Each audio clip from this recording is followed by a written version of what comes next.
तो वो कभी नरेंद्र मोदी कभी पाकिस्तान की बात करेगा, कभी समुद्र के नीचे जाके मतलब ड्रामा करेगा। शरद पवार जी जैसे हैं सीनियर नेता जो हैं उनका अपमान कर रहे हैं, उनके बारे में उल्टी सीधी बात बोलते हैं। मतलब प्रधानमंत्री में थोड़ी तो मतलब लेवल होनी चाहिए। मोदी जी ने ऐसे स्टेज पे रवन्ना जी के लिए वोट मांगे हैं। होम मिनिस्टर को बीजेपी के एमएलए ने चिट्ठी लिखी थी 6 महीने पहले कि ये रवन्ना है, इसने 400 महिलाओं का रेप किया है। होम मिनिस्टर ने कोई कार्रवाई नहीं की। नरेंद्र मोदी जी जानते थे कि इस व्यक्ति ने 400 महिलाओं का रेप किया। क्यों? क्योंकि होम मिनिस्टर जानते थे। तब भी जाके नरेंद्र मोदी कह रहे हैं इस रवन्ना को वोट दो, इसका समर्थन करो, मुझे जिताओ। मैंने ये कर्नाटक में बोला, नेशनल मीडिया के एक अखबार ने यह बात नहीं लिखी, एक अखबार ने नहीं लिखी। वो अखबार में लिख रहे थे राहुल गांधी अमेठी और रायबरेली से चुनाव नहीं लड़ेगा। वो चल रही थी मीडिया इनकी। अब मैं रायबरेली से चुनाव लड़ रहा हूं, बिल्कुल चुप हो गए। तो वो कभी नरेंद्र मोदी कभी पाकिस्तान की बात करेगा, कभी समुद्र के नीचे जाके मतलब ड्रामा करेगा।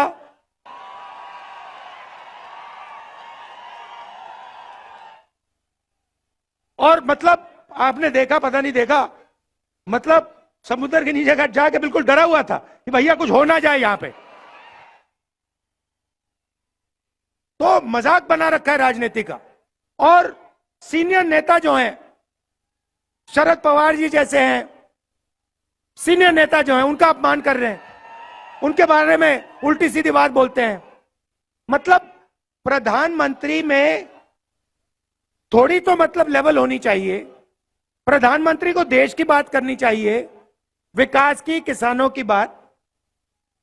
मतलब क्या मतलब है सीनियर नेता का अपमान करना? क्या मतलब, क्या फायदा मिल रहा है उनको?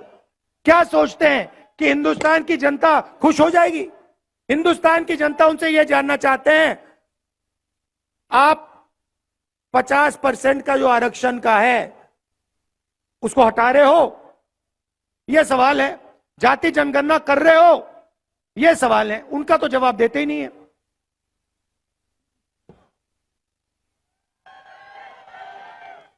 तो यह मैं आपसे कहना चाहता था। देखिए, जब मैं महाराष्ट्र में लैंड करता हूं ना, तो जैसे आज मैं लैंड किया यहां पे, मुझे लगता है कि यह कांग्रेसी स्टेट है।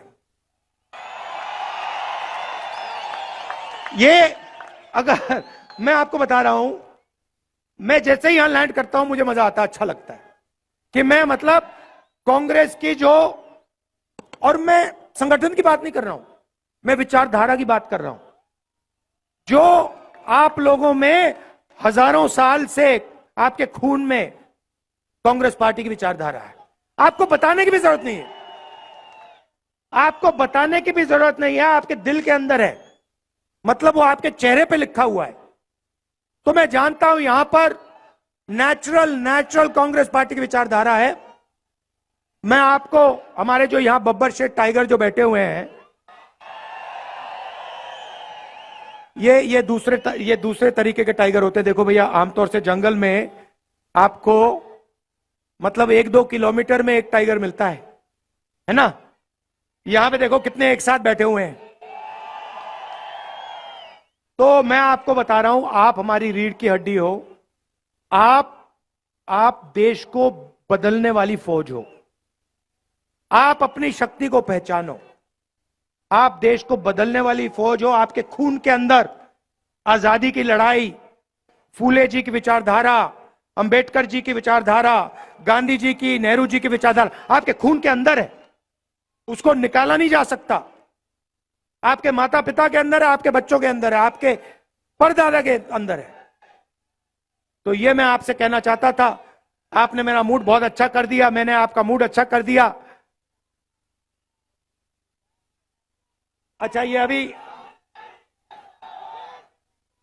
ये आखिरी बात जो मैं यहां जब महाराष्ट्र में यात्रा में निकला था तो बहुत सारे युवाओं ने मुझे कहा कि राहुल जी, मोदी जी ने हमें बेरोजगार कर दिया,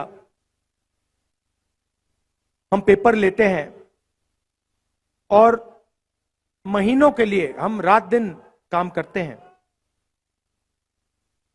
और जिस दिन पेपर देना होता है उससे एक दिन पहले हमें किसी के मोबाइल फोन पे पेपर लीक हो जाता है, पेपर दिख जाता है। जो बेईमानी करता है वो पेपर लीक करवा देता है, बिना पढ़ाई करे वो आगे निकल जाता है, और जो ईमानदारी से पढ़ाई करता है उसका नुकसान होता है। और हजारों युवाओं ने ये मुझे बोला, तो हमने मैनिफेस्टो में लिख दिया है एक नया कानून लाएंगे जिससे कड़ी सी कड़ी सजा पेपर लीक वालों को होगी। और ये जो नया फैशन बनाया नरेंद्र मोदी जी ने कि एग्जामिनेशन प्राइवेट कंपनियां करा रही हैं, इसको हम बंद कर देंगे। सरकारी संस्थाएं ही पेपर दे पाएंगी, और अगर किसी ने पेपर लीक करवाया तो हम कड़ी सी कड़ी सजा उसको देंगे।